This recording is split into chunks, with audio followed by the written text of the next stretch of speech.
los motivos por los que actualmente muchos padres y muchas madres fracasan en la educación de sus hijos, uno de los muchos motivos por los que esto pasa, en la educación y crianza de sus hijos, es porque hacen de las normas básicas de convivencia del hogar, cuestiones negociables. ¿Se entiende lo que estoy diciendo? Cuestiones negociables de las normas básicas de convivencia. Tanto es así que hoy en día se llega muchas veces a la conclusión inexplicable, se ha llegado a la conclusión inexplicable de que la disciplina, la autoridad, la guía, el consejo dado por los padres es algo negativo. Negativo. No, se ha llegado a decir incluso que son prácticas abusivas, que son totalmente arbitrarias y despóticas a veces, injustas a lo menos, a veces hasta denunciables porque parecen ilegales. Padres que se van y hay hijos que van y denuncian a sus padres porque creen que sus padres les ponen unas normas de convivencia en la casa, que eso es abusivo y totalmente arbitrario. No. Fijaos hasta dónde hemos llegado. Muchos padres han perdido la autoridad que deberían tener. La han perdido sobre sus hijos porque piensan que elaborar una lista de normas de convivencia y que éstas se cumplan atentan sobre la autoestima y la capacidad de desarrollo de su pequeñín. El pequeñín que haga lo que quiera, el pequeñín que diga, que haga, da igual. No le pongamos fronteras al pequeñín porque igual puede causarle un trauma, ¿verdad? Y luego nos dejamos todo en psicólogos, que está tan de moda hoy en día. Mirad, la sociedad en la que vivimos la componen ¿qué? Familias, personas, y entre su mayoría, el que no tiene una familia ha salido de una familia. Todo es familia, ¿de acuerdo? Familias permisivas, sociedades permisivas. Familias sin autoridad moral ni ética, sociedad sin moral y sin ética, ¿de acuerdo? Familias sin Dios, sociedad sin Dios. Hasta aquí, es que hoy va a ser una predicación en la que vamos a ir poco a poco, pero es intensa, es intensa. El decálogo, los 10 mandamientos de Dios, no son 10 normas caprichosas, arbitrarias, despóticas, que el Señor se sacó de la manga para hacernos la vida más difícil. Aunque mucha gente, muchas personas que no conocen a Dios, crean que esto es así. ¿De acuerdo? Los 10 mandamientos son, por el contrario, no sé si lo habéis pensado alguna vez, son el reflejo de nuestro carácter. ¿Lo habéis pensado alguna vez? El ser humano es una fábrica de ídolos, lo dijo Calvino y tiene toda la razón. Cuando no ponemos a Dios en el lugar que le pertenece es que estamos poniendo otra cosa. El ser humano es un idólatra, el ser humano es una persona avariciosa, el ser humano es una persona desleal. Y así un suma y sigue los 10 mandamientos de la ley del Señor. ¿De acuerdo? Por lo tanto, no son un reflejo del carácter de Dios, los 10 mandamientos. Son un reflejo de nuestro carácter después de que el ser humano cayera en pecado. ¿De acuerdo? Nosotros seguramente no hubiéramos redactado este decálogo, porque nosotros queremos esconderlo todo. Nosotros lo queremos esconder todo, y más nuestras faltas, ¿verdad? Pero Dios no esconde nada en su palabra. No esconde nada. Nos hace un retrato verdaderamente tan real que asusta leerlo. Porque a nadie nos gusta pensar que ninguno de nosotros podemos cometer ningún pecado de los que el decálogo dice. Pero si es que los leemos, todos los días cometemos alguno de los pecados que el decálogo detalla. Sin embargo, nuestro Padre, nuestro Dios amoroso y misericordioso, redactó este decálogo, estos 10 mandamientos, como objetivo de que fuera nuestra guía moral y ética, donde poder conducirnos en la vida de manera perfecta. Si leemos, por ejemplo, el libro de Proverbios, podemos encontrar todo un manual de instrucciones. ¿Acerca de qué? De cómo ser sabios, de cómo honrar a nuestros padres, de cómo coger la instrucción de los padres, de los libros sapienciales, desde Job hasta Eclesiastés, Salmos. Todo es una guía para que el ser humano se conduzca como Dios tenía pensado en su origen que deberíamos de ser. Es cierto que Cristo vino a salvarnos y los 10 mandamientos no nos salvan de nada. Pero Cristo no abolió la ley. La ley, que es la enseñanza, al contrario, no abolió las que su pueblo se dedicó a redactar fuera de las leyes del Decálogo, son las que Cristo, las que Jesús condena, pero la ley no fue abolida por Cristo.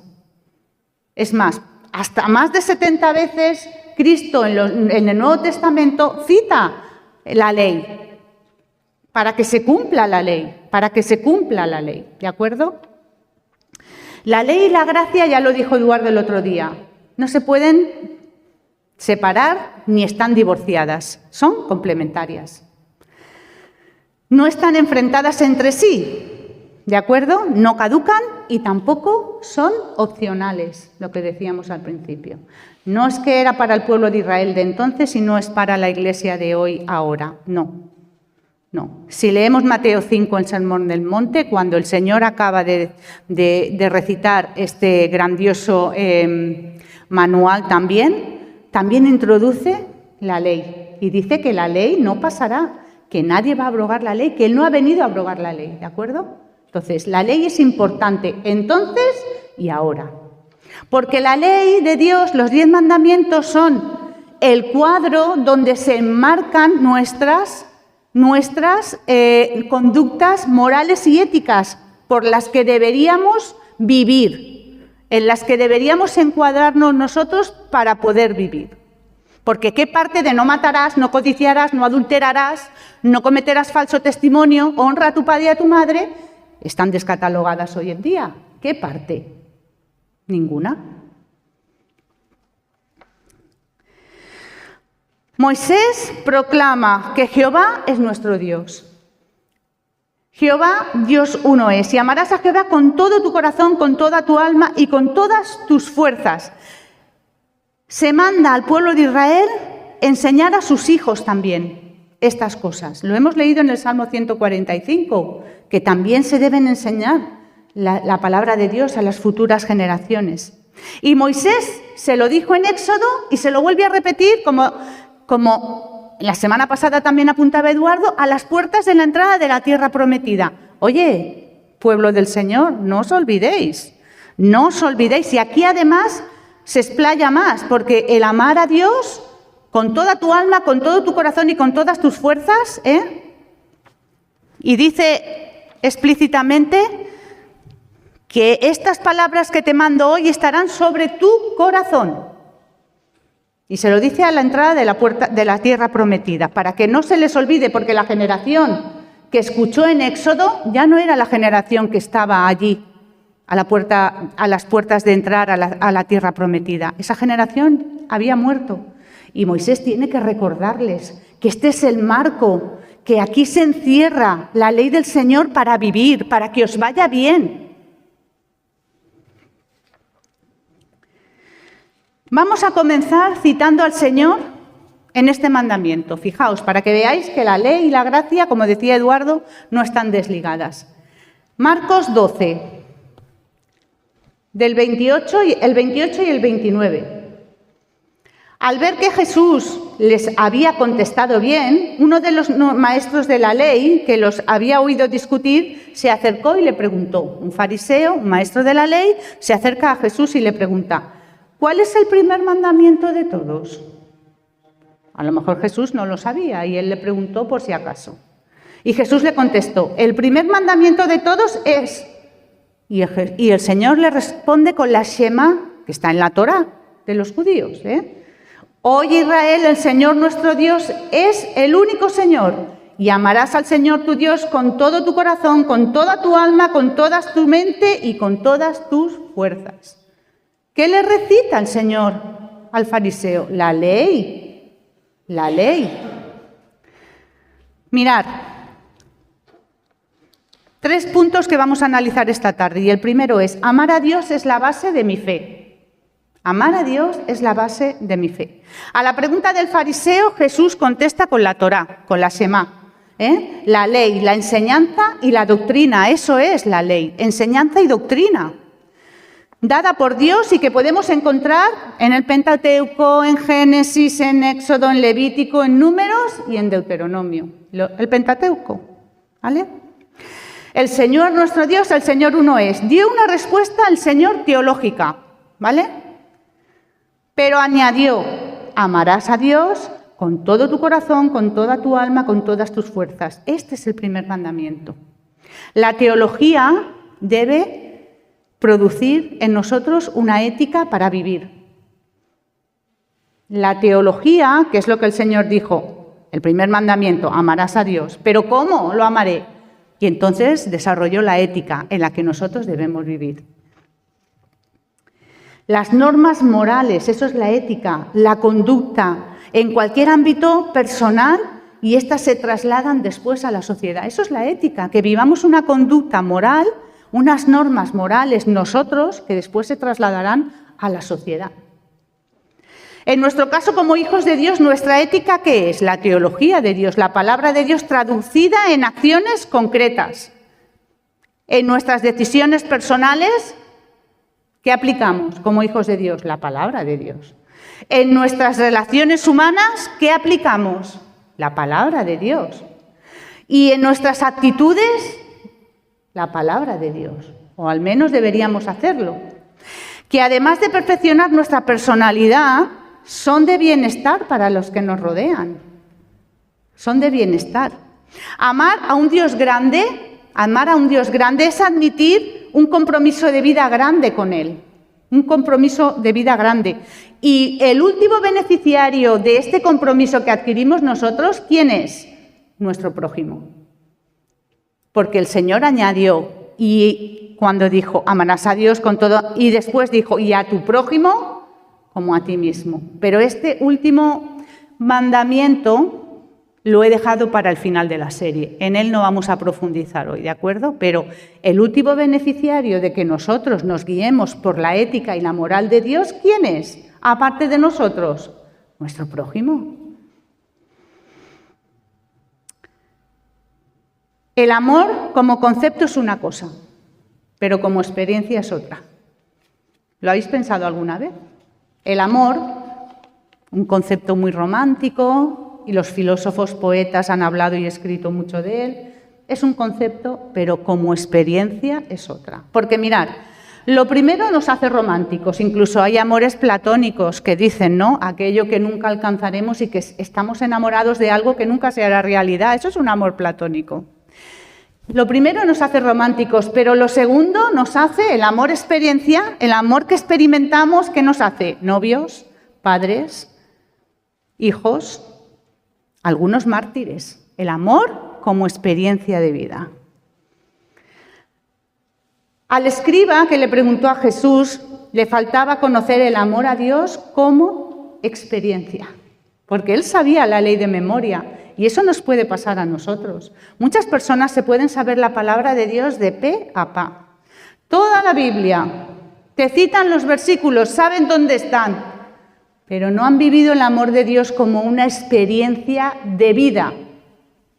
No lo han vivido. El escriba sabía que debía amar a Dios, pero ¿lo había experimentado? ¿Había experimentado amar a Dios? Una pregunta que muy bien se nos puede hacer a nosotros. ¿Vivimos el amor de Dios como una experiencia, además de como un concepto? ¿Conocemos la teoría, pero vivimos la práctica? ¿La vivimos? En el código hebreo había más de 200 mandamientos que el judío, el hebreo, tenía que cumplir. Los tenía que cumplir todos. ¿Cuál era el primero? Amar a Dios. Amar a Dios. Pero ¿por qué ante todo y primero que todo hay que amar a Dios? ¿Por qué? ¿Por qué está ahí eso? ¿Por qué hay que amar a Dios? ¿Por qué?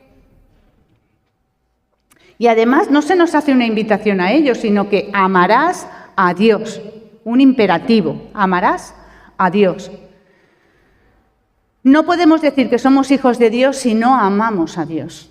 No podemos, es así de simple. No podemos. Esa es la base de nuestra fe, hermanos y hermanas.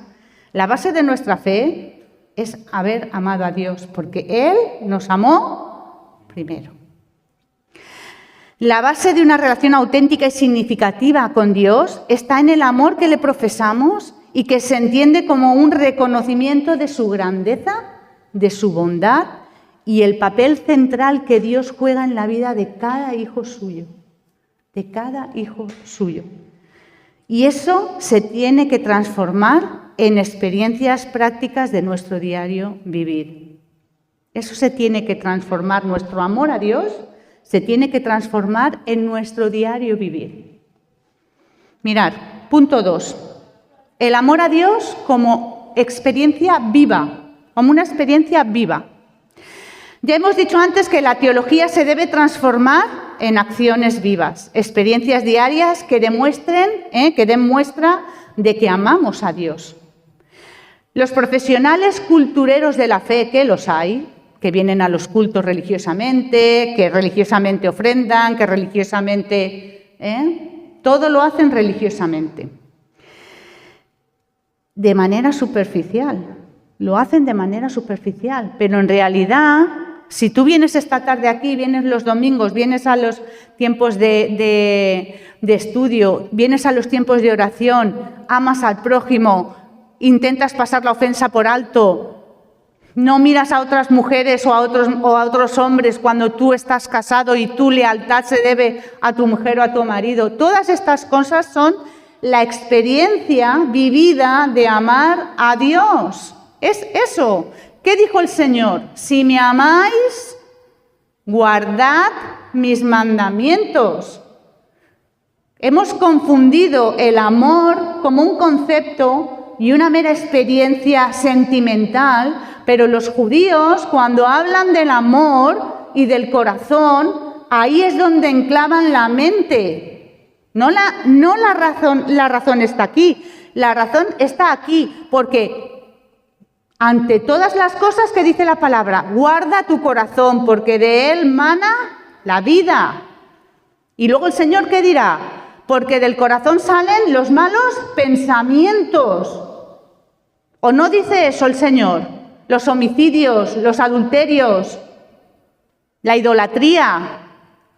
Es que hubo un tiempo en el que en el mundo helenístico, en la filosofía, se desligó el corazón, se desligó y entonces pensaron y atribuyeron a la razón la mente y a los sentimientos al corazón. Pero los hebreos no quieren decir esto cuando dicen amar a Dios. Amar a Dios es pensarlo.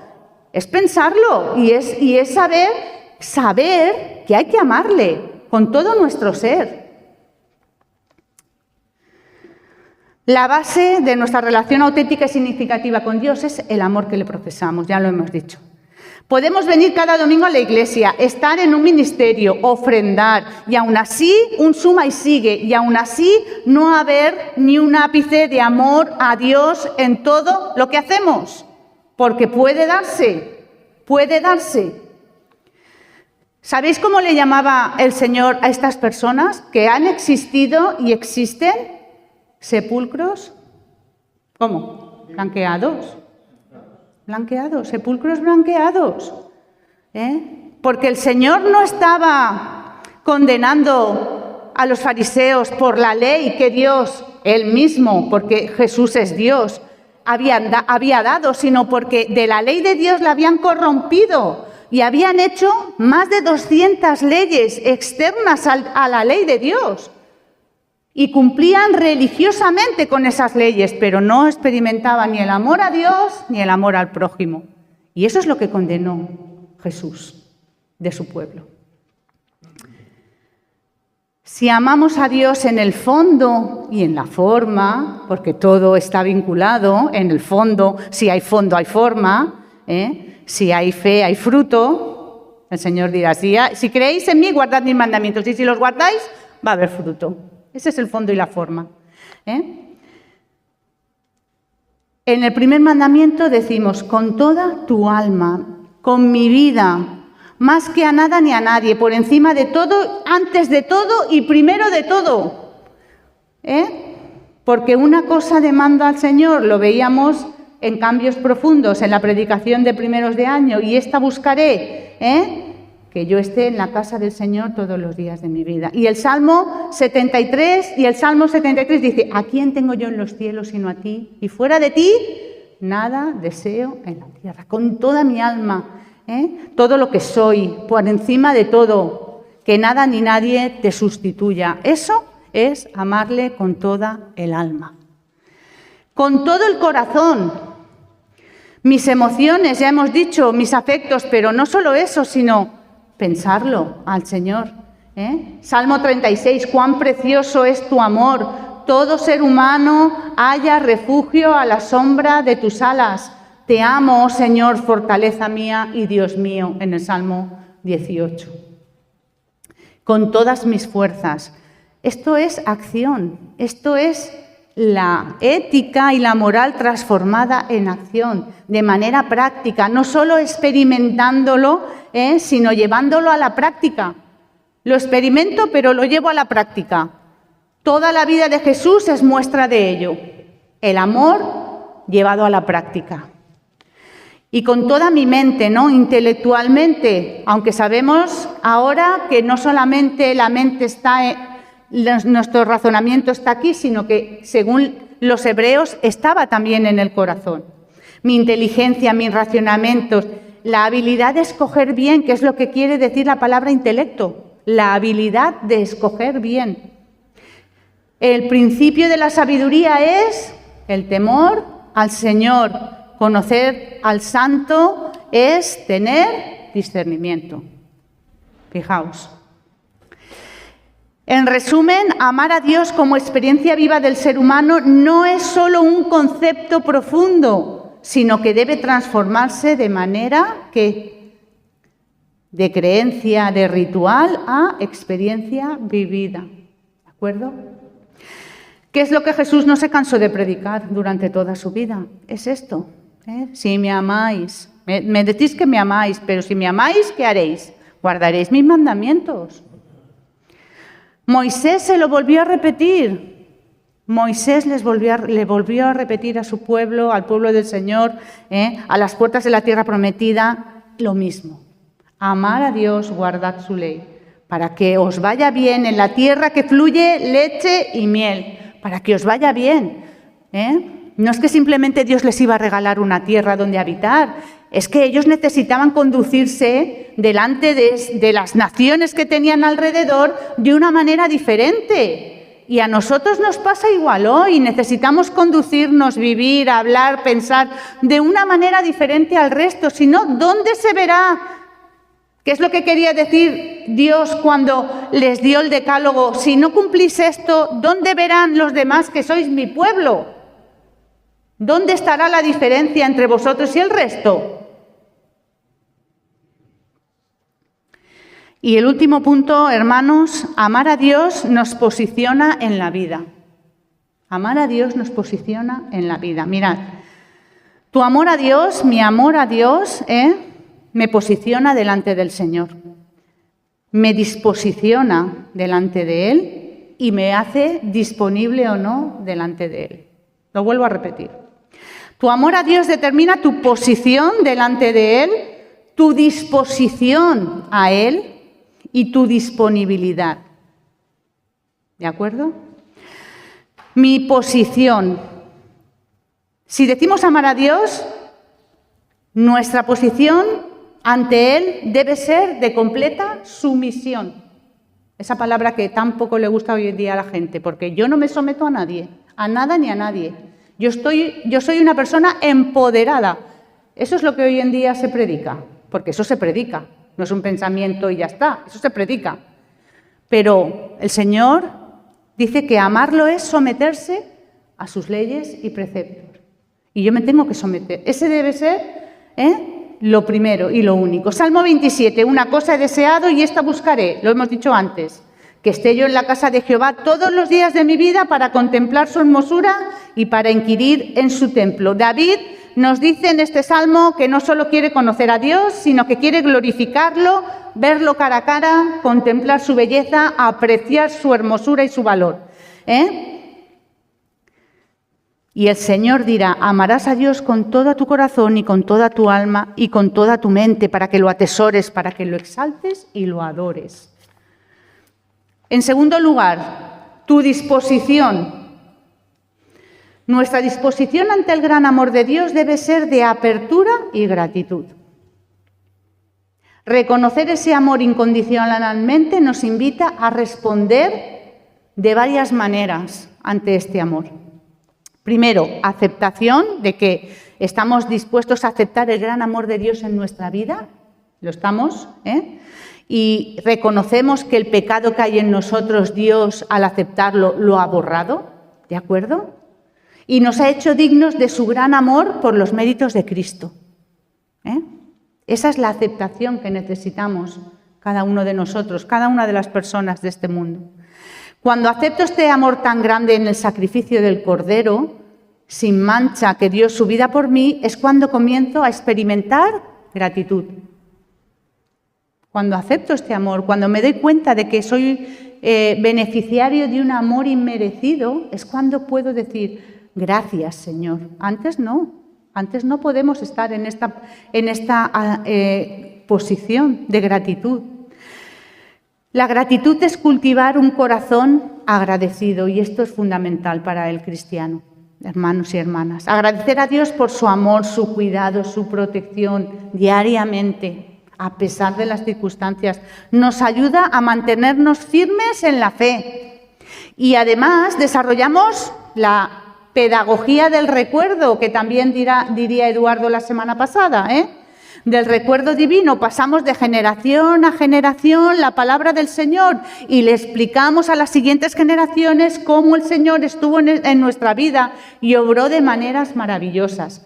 ¿Qué es lo que Moisés le recuerda al pueblo de Israel? Y estas palabras las dirás a tus hijos y a los hijos de tus hijos, y las atarás a tu cuello y las pondrás entre tus ojos y las pondrás en los dinteles de tu puerta. Esto es lo que el Señor nos pide, que pasemos la palabra de Dios de generación en generación. Y por último, nuestra disponibilidad. Mirad, Isaías 6:8. Ya hemos hablado de la disposición, de la posición, y ahora nuestra disponibilidad cuando amamos a Dios. Después oí la voz del Señor que decía: ¿a quién enviaré? ¿Y quién irá por nosotros? Entonces respondí: heme aquí, envíame a mí, dijo el profeta. El otro día le decía a mi amiga Ana: ¿ves lo que pasa por decirle sí al Señor? Tú estás en Mozambique y yo en Alchinet. Esto es lo que pasa cuando le dices sí al Señor. Cuando el Señor dice: ¿a quién enviaré para que vaya a Mozambique, que necesitan? ¿A quién enviaré para que vaya a Carlet de pastor? ¿A quién enviaré a Alchinet para que mi iglesia se levante otra vez? Y entonces hay hijos e hijas del Señor que a la pregunta le dicen: envíame a mí. Y algún día llegará una pregunta así para cada uno de vosotros, en algún ámbito de vuestra vida espiritual. Y tendréis que responder afirmativamente o negativamente. Está claro que lo que tú no haces para el Señor, otro lo hará. El Señor no va a quedar su obra incompleta, pero tú te perderás la gran bendición de haber servido al Señor. Y no es fácil servir al Señor, porque los cargos van con sus cargas. Yo siempre lo digo, Los cargos van con sus cargas, pero el Señor siempre está preguntando: ¿a quién enviaré? De nosotros depende la respuesta afirmativa o negativa. Amor y servicio, la profundidad de nuestro amor por Dios determina nuestra disponibilidad hacia Él. Nuestro amor por Dios determina nuestra disponibilidad hacia Él. Y esto se transforma en amor y servicio. Una respuesta natural al amor de Dios es amar a los demás, servir a los demás, ayudar a los demás. ¿Qué es lo que hizo el Señor durante toda su vida aquí en la tierra? Si no fue amar a los demás, ayudar a los demás, servir a los demás. Vivir el amor a Dios como experiencia, no como concepto. El Señor en la última noche, ¿qué hizo? Lavó los pies a sus discípulos para darles ejemplos he dado de que aquí no hay mayor, aquí el último es el mayor, y que si yo he venido para servir. Si yo que soy el Señor he venido para servir, vosotros debéis tomar ejemplo de esto. El amor de Jesús demostró en su vida a través del servicio a los demás un ejemplo poderoso de humildad y compasión. A lo largo de su ministerio Jesús se dedicó a ayudar a los más necesitados, a sanar, a alimentar a los hambrientos, a ofrecer consuelo a los afligidos. Un momento emblemático de ese servicio caracterizado en las Escrituras es lo que os comentaba, ¿no? La última noche que el Señor iba a ser entregado. ¿De qué se preocupó el Señor sabiendo que iba a ser entregado? De enseñarles a sus discípulos. No paraba de querer enseñarles. Nosotros seguramente si supiéramos que es nuestra última noche de vida, a saber qué estaríamos pidiendo hacer. Pero el Señor los amó hasta el final y quiso enseñarles hasta el final. Su vida fue un testimonio de que el amor se manifiesta en acciones concretas, y el cuidado genuino del bienestar por los demás. El amor de Jesús se tradujo en un servicio constante, desinteresado, invitándonos a seguir su ejemplo en nuestras vidas. Amar a Dios es amar lo que Él ama. Amar a Dios es amar lo que Él ama. Le pasó al profeta Jonás, no entendió que Dios amaba a Nínive, que estaba llena de pecadores. Por eso Jonás se fue al lado contrario, porque consideró que no eran dignos del amor de Dios. ¿Qué le respondió Jonás al Señor? Yo sabía que tú eras un Dios misericordioso y sabía que los ibas a salvar. ¿Os dais cuenta cuál es nuestro retrato? ¿Cuál es el retrato de la condición humana? No, yo sabía que tú los ibas a perdonar si se arrepentían y yo no quería que tú los perdonaras. Pero si nuestro corazón está donde está el corazón del Señor, si nuestra mente está donde está la mente de Dios, si escuchamos las palabras que Dios nos quiere decir todos los días, estaremos obedeciendo, que en realidad es amar a Dios. Si me amáis, guardad, obedeced mis mandamientos. Para concluir, hermanos y hermanas, el problema del ser humano con Dios nunca ha sido ni será un problema de fe. Nunca. Siempre será un problema de autoridad.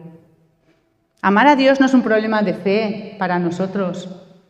Le amamos, recordamos, sabemos que Dios nos ha salvado, le amamos. El problema es que tenga autoridad sobre nosotros y que tengamos que someternos a Él. Ese es el problema del ser humano desde que cayó en el Edén. Cuando amamos algo o a alguien, nos dejamos influir por ese algo o alguien en nuestras vidas. Nos dejamos guiar por aquello que amamos, porque no queremos perderlo. No queremos perderlo. Hijos que dominan a sus padres y los chantajean con amor.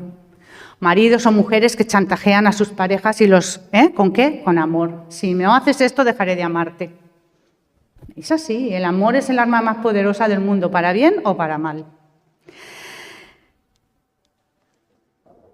Aquello que amamos de verdad, con toda nuestra alma, corazón y mente, es aquello que nos va a dominar. Quiero que os quede esto meridianamente claro esta tarde. Lo que amemos con toda nuestra mente, con todas nuestras fuerzas, con toda nuestra alma y lo pongamos por encima de todo, es lo que nos va a dominar. Por eso el Señor diría, el que ame más a padre o madre, más que a mí, o a hermano o hermana más que a mí, no es digno de mí. ¿Qué está diciendo el Señor? ¿Que repudiemos de nuestra familia? No. Está diciendo que Él tiene un lugar en tu vida que nadie más lo puede tener, sea quien sea. Sea quien sea. Es por eso que la estructura de los 10 mandamientos está dispuesta de la manera en la que está dispuesta, porque difícilmente vamos a poder cumplir los 9 restantes si no cumplimos el primero. Si no amamos a Dios, ¿cómo vamos a cumplir todos los demás? a no ser idólatras, a no decir falso testimonio, a honrar a nuestro padre o a nuestra madre, a no decir mentiras, a no envidiar. Porque cuando no amamos a Dios, no sé, hermanos, pero yo hay días que me siento muy poquita cosa y siento muy poquito amor por Dios. Pero entonces es cuando digo, pero te obedezco. No quiero, porque no siento yo, es que los sentimientos fluctúan mucho, pero digo, pero te obedezco, Señor, porque si tú dices en tu palabra que yo tengo que hacer esto, yo lo hago. A regañadientes, no quiero, ¿sabes? Como un niño que lo llevan a la fuerza, pero lo hago.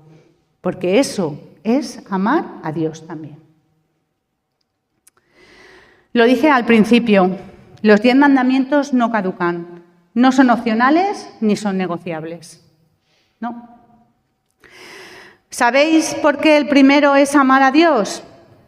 Porque Dios sabe, y Dios lo sabe, porque nos ha creado, que lo que con amor se gana, solo con amor se mantiene.